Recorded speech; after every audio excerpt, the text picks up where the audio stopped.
নমস্কার বন্ধুরা, আমি কুমকুম ইন্সপায়ার থেকে বলছি। আমার চ্যানেলের মাধ্যমে আমি বিভিন্ন ঘরে বানানো রেসিপি আপনাদের কাছে নিয়ে আসি। আপনারা এরকম সুস্বাদু নিত্য নতুন রেসিপি পেতে আমার চ্যানেলটিকে লাইক এবং সাবস্ক্রাইব করে নেবেন। গরম পড়লে সকলেই খোঁজে একটু ঠান্ডা ঠান্ডা প্রাণ ঠান্ডা জিনিস খেতে। অতএব এই রকম আইসক্রিম যদি ফ্রিজে তৈরি করা থাকে, বসে বসে খেতে সকলেরই খুব ভালো লাগে। তাহলে দেরি কেন? বাজারে তরমুজ প্রচুর উঠে গেছে, একটা নিয়ে এসে শুধু এইভাবে তৈরি করে খেয়ে দেখুন না, খুবই আপনাদের ভালো লাগবে। একবার দেখলেই বুঝতে পারবেন কত সুন্দর প্রাণ ঠান্ডা করা এই আইসক্রিম। পুরো লালিপাপের মতন, দুটো কালার, সাদা আর পিঙ্ক। অপূর্ব সুন্দর, খেতেও যেমন আর দেখতেও তেমন। এই তরমুজটা বাজারে গিয়ে আমি নিজেই নিয়ে এসেছি, এত সুন্দর লাল টুকটুকে, লোভ সামলাতে পারলাম না। বাড়িতে নিয়ে এসে গোটা তরমুজ ধুয়ে তারপরে এক ফালি কেটে নিলাম। এক ফালি তরমুজ আমি ছোট ছোট করে কেটে নিলাম। এরপরে দানাটা বেছে নেব। তরমুজটার দানা বাছতে বাছতে আরও একটু ছোট করে কেটে নিলাম। আর এটা আমি মিক্সিতে দিয়ে জুসটা তৈরি করে নেব। তরমুজটা আমি দানা বেছে ছোট ছোট টুকরো করে নিয়েছি, যাতে আমার এটা জুসটা তৈরি করতে সুবিধা হয়। তরমুজের টুকরোগুলো আমি মিক্সির জারেতে নিয়ে নিলাম। আর এটা একবারে তো সবটা হবে না, তাই আমি অর্ধেক করে জুসটা তৈরি করে নেব। তরমুজের টুকরোগুলো দিয়ে আমি মিক্সির জারটা ভরে নিলাম আর ঢাকাটাও বন্ধ করে দিলাম। এখন এটাকে আমি মিক্সিতে দিয়ে জুসটা তৈরি করে নেব। তরমুজের জুসটা আমার তৈরি হয়ে গেছে।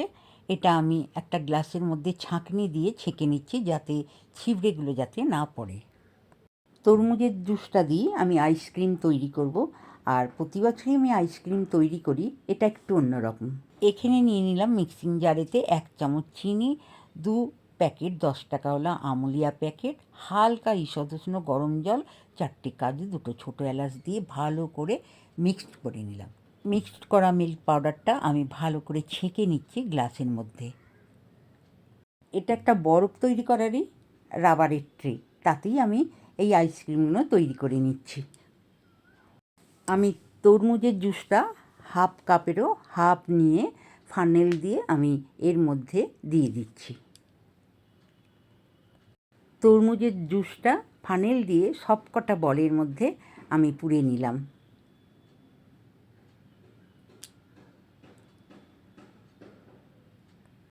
তরমুজের জুসটা আমি সবকটার মধ্যে দিয়ে দিলাম।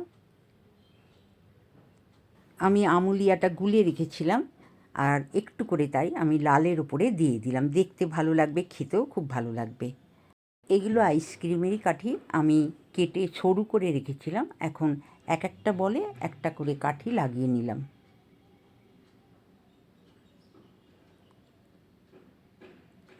সব কটা বলেই আমি কাঠিগুলো লাগিয়ে নিলাম। সব কটা গোলের মধ্যে আমি কাঠিগুলো লাগিয়ে নিলাম। এখন এই ট্রেটাকে আমি ডিপ ফ্রিজে 7 ঘন্টার মতন রেখে দেবো। আইসক্রিমগুলো আমি 7 ঘন্টা ডিপ ফ্রিজে রাখছি। 6 ঘন্টায় হয়ে যায়, কিন্তু একটু নরম থাকে, তাই জন্য 7 ঘন্টা রাখাটাই ঠিক। 7 ঘন্টা পর আমি ট্রেটা ফ্রিজ থেকে বের করে দেখুন, এবারে একটু সামান্য হাওয়ায় রেখে আমি আস্তে আস্তে ট্রেটা খুলে নিলাম। দেখুন কত সুন্দর জমে গেছে, কি সুন্দর হয়েছে আইসক্রিমগুলো। আমি একটা করে তুলে আপনাদেরকে দেখাচ্ছি। পিঙ্ক আর সাদা, অপূর্ব সুন্দর।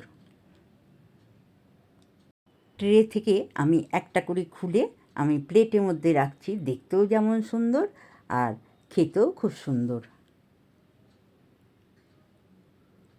আমি সব কটাই এর মধ্যে থেকে খুলে নিচ্ছি। দেখুন সাদা নিচেটা হয়ে গেছে আর পিঙ্ক ওপরটা হয়েছে, দারুণ সুন্দর দেখতে আর খেতেও খুবই সুন্দর।